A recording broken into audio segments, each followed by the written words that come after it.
नमस्कार, स्वागत है आप सभी का एक बार फिर से आपके अपने YouTube चैनल एमपी रोजगार इन्फो में। मेरा नाम है अरुण लोधी। मध्य प्रदेश में हमारी बहनों के लिए आंगनवाड़ी कार्यकर्ता और सहायिका के पदों पर भर्ती प्रक्रिया चालू है, यानी आवेदन शुरू है। 4 जुलाई तक आप फॉर्म अपना भर सकते हैं अगर आपने नहीं भरा है। लेकिन फॉर्म भरते समय वो 7 गलतियां जो बहुत सारी हो सकता है कि बहनों ने करी हो, या चाहे वो जानबूझकर हो गई हो या जाने अनजाने में हुई हो, वो 7 गलतियां जिसके कारण आपका फॉर्म निरस्त हो सकता है, उसकी जानकारी मैं आज आपको देने वाला हूं। ये बहुत ही महत्वपूर्ण वीडियो है, क्योंकि आपने पूरी उम्मीद से फॉर्म भरा है कि निश्चित ही मेरा चयन आंगनवाड़ी सहायिका के रूप में होगा, मेरा चयन आंगनवाड़ी कार्यकर्ता के रूप में होगा। लेकिन जब सूची आए या फिर किसी कारण से आपका फॉर्म निरस्त हो जाए कि भैया आपका फॉर्म तो एक्सेप्ट नहीं होगा क्योंकि आपने ये गलतियां की हैं, तो केवल उस समय पछतावे के अलावा आपके पास कुछ नहीं होगा। क्योंकि अभी आपके पास समय रहेगा, 7 जुलाई तक आप उसमें संशोधन कर सकते हैं अगर कोई भूलवश त्रुटि हुई है। तो क्या 7 गलतियां आगे चर्चा करेंगे। तो अगर आप चैनल पे नए हैं और मध्य प्रदेश से जुड़ी सरकारी भर्तियों की, सरकारी योजनाओं की जानकारी अगर आप पाना चाहते हैं तो आप हमारे चैनल से जुड़ सकते हैं।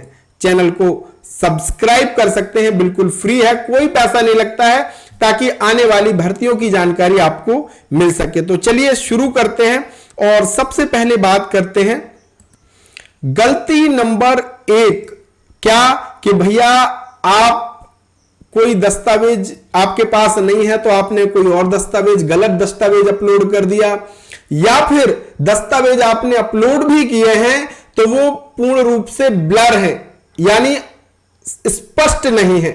और ध्यान रखिए, फॉर्म भरते समय आप पीडीएफ फॉर्मेट में ही डॉक्यूमेंट को अच्छी तरीके से स्कैन कीजिए या फिर अच्छी तरीके से फोटो क्लिक कीजिए और उसे पीडीएफ बना करके अपलोड कीजिए। अगर आपके डॉक्यूमेंट ब्लर होंगे, स्पष्ट नहीं होंगे या गलत दस्तावेज आप अपलोड करेंगे तो फॉर्म आपका रिजेक्ट हो सकता है।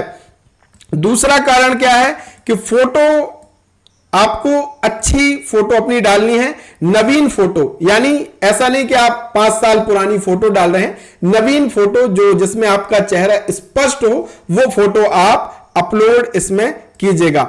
जिन भाई बहनों को समस्या आ रही है फोटो अपलोड करने में, तो मैं उनसे कहूंगा कि आप फोटोशॉप में जाकर के उसे जेपीईजी में सेव करके अपलोड करेंगे तो एक ही बार में आपका फोटो अपलोड हो जाएगा, कोई समस्या आने वाली नहीं है। तीसरी गलती हम क्या कर रहे हैं कि जाति प्रमाण पत्र और निवास प्रमाण पत्र की वैधता समाप्त होना। इसका मतलब यह है कि बहुत सारे ऐसी बहनें हैं जिनके पास पुराने यानी हस्तलिखित प्रमाण पत्र हैं, पुराने जाति प्रमाण पत्र हैं, हस्तलिखित सील जिसमें होती थी। अब भैया चाहे जाति प्रमाण पत्र हो और चाहे मूल निवासी प्रमाण पत्र हो, ये सब डिजिटल होने लगे हैं। अगर आपका हस्तलिखित जाति प्रमाण पत्र है तो आप उसे लोक सेवा केंद्र में बिल्कुल फ्री में डिजिटल बना सकते हैं। इस पर मैंने वीडियो बनाया है। अगर आपका मूल निवासी पुराना बना हुआ है हस्तलिखित वाला, आप उसको डिजिटल बनवा सकते हैं, क्योंकि यही डिजिटल डॉक्यूमेंट आपके वेरीफाई होंगे। पुराने दस्तावेज अगर आपने अपलोड किए हैं तो निश्चित ही कहीं ना कहीं आपने गलती करी है, तो आप डिजिटल कास्ट सर्टिफिकेट और मूल निवासी ही अपलोड करें। इस चीज का भी विशेष ध्यान रखना है। गलती नंबर 4, जिससे उम्र की सीमा से बाहर होना। इसका मतलब यह है कि बहुत सारी हमारी बहनें ऐसी हैं जिनके दस्तावेजों में गड़बड़ी है। आधार कार्ड में कुछ लिखा है, उनकी मार्कशीट में कुछ लिखा है। अब यहां पे जो फॉर्म आप भर रहे हैं वो फॉर्म किस आधार पर भर रहे हैं कि समग्र आईडी का डेटा यहां पे लिया जा रहा है। आपके जो आधार कार्ड में है, जब आपने केवाईसी कराई तो आधार कार्ड की जन्मतिथि समग्र आईडी में डल गई और समग्र का डेटा जब फॉर्म भरने में है तो उस स्थिति में क्या होगा कि आपकी 10वीं 12वीं की मार्कशीट में कुछ और जन्मतिथि है और आधार कार्ड में कुछ और जन्मतिथि है। तो एक कारण यह भी हो सकता है जिसमें आपकी जन्मतिथि में भिन्नता हो सकती है कि भैया आप मार्कशीट के हिसाब से तो तय जो उम्र है उसको पार कर चुके हैं, आधार कार्ड में आपकी कम डली है, तो इस स्थिति में भी आपका फॉर्म रिजेक्ट हो सकता है। तो प्रायः आप ये कोशिश करें कि आपके संपूर्ण दस्तावेजों में जो आपकी जन्म तिथि है वो एक सी होनी चाहिए। एक बहुत ज्यादा गलती ये भाई बहन कर रहे हैं, अब वो जानबूझकर आप कर रहे हैं या जानकारी के अभाव में, ये मुझे नहीं पता है, लेकिन ये आपको स्वयं को पता होगी और ये पता चल जाएगा कि आपने ये गलती कर दी है। गलत पंचायत का चयन करना, यानी स्पष्ट ये नियम है कि आप भैया अपने ही गांव से फॉर्म भर सकते हैं। जिस वार्ड की महिला है शहरी क्षेत्र में और ग्रामीण क्षेत्र में जिस गांव में वैकेंसी है, उसी गांव की निवासी महिला ही आवेदन कर सकती है। अब ऑनलाइन फॉर्म भर रहे हैं, आपको कोई रोकने वाला नहीं है, ये तो फॉर्म कोई भी भर सकता है।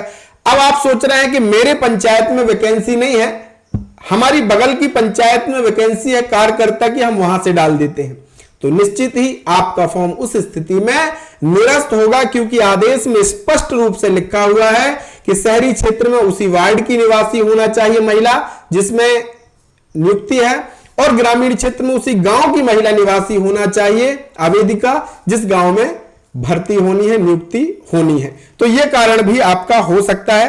अब बहुत सारे भाई बहनों ने यह गलती भी करी होगी। छठवीं गलती है अधूरी जानकारी देना। अधूरी जानकारी का मतलब यह है कि अपने मन से कुछ भी भर देना। आपके पास बीपीएल कार्ड नहीं है, आपने राशन पर्ची अपलोड कर दी, जबकि स्पष्ट हमने पहले भी वीडियो बनाए हैं कि भैया इस भर्ती में केवल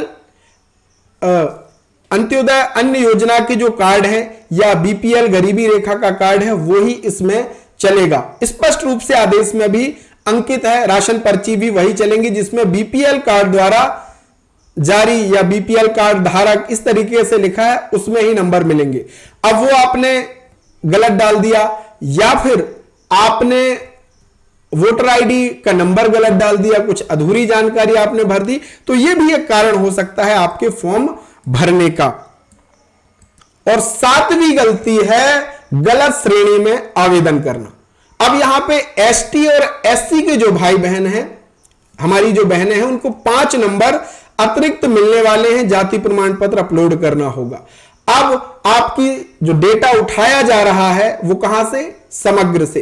अब आपकी समग्र आईडी में मान लीजिए आपकी कैटेगरी, आपका वर्ग गलत डल गया है, आप हैं भैया अनुसूचित जाति से, आपका डल गया है पिछड़ा वर्ग, आप हैं पिछड़ा वर्ग से, डल गया है अनुसूचित जाति, और आपने आवेदन कर दिया, तो उस स्थिति में भी आपका आवेदन निरस्त हो सकता है। तो इसलिए ये तमाम चीजों का आप ध्यान रखिए और इन बातों को ध्यान में रख करके ही आवेदन आप कीजिए। हां, अगर आपसे जाने अनजाने में गलती हो गई है, कोई बात नहीं, अभी आपके पास अवसर है। विभाग ने आपको ऑप्शन दिया है आवेदन पत्र में त्रुटि सुधार का। यह ऑप्शन इसलिए ही दिया जाता है कि भैया अगर कोई ने जाने अनजाने में गलती कर दी है तो वो आप अपना आवेदन संशोधन कर सकता है। तो 7 जुलाई तक आपके पास मौका है। आपने अगर कोई गलती कर दी है तो उसमें संशोधन या सुधार आप जरूर कर सकते हैं। तो इन चीजों का ध्यान रखिएगा ताकि आपकी जो उम्मीदें बंधी हैं कि मैंने फॉर्म भरा है तो निश्चित ही मेरा आवेदन एक्सेप्ट होगा और मेरा चयन आंगनवाड़ी कार्यकर्ता या सहायिका के रूप में होगा। तो हम भी, हमारा एमपी रोजगार परिवार भी यही चाहता है कि आपकी ये उम्मीदें ना टूटें। तो आज की इस वीडियो में आपको कुछ रोचक जानकारी मिली होगी। वीडियो अच्छा लगा है तो लाइक कर देना। हां, आपके मन में अगर कोई सवाल है तो बेहिचक निसंकोच आप कमेंट में लिख देना, और आप मध्य प्रदेश के किस जिले से हैं यह भी जरूर लिखना। हम कुछ आपके लिए नया करने जा रहे हैं जिससे हमारे हर एक जिले के भाई बहनों को फायदा हो सके। और हां, आप चैनल को सब्सक्राइब करना भूल गए हैं तो भैया ये सब्सक्राइब का बटन है, इसे दबा दीजिए, और वीडियो के डिस्क्रिप्शन में हमारे व्हाट्सएप चैनल का, हमारे टेलीग्राम ग्रुप का लिंक दिया है, उसे भी जाकर के फॉलो कर लीजिए। बहुत बहुत धन्यवाद। जय राम।